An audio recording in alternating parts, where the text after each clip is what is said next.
Wala,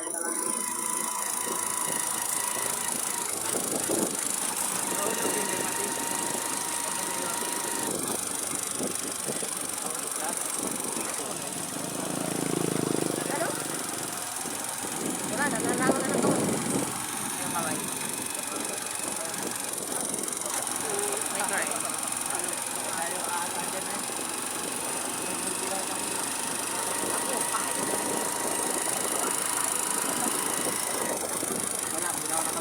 Ay, na. Ano ba? Nandun yung bike.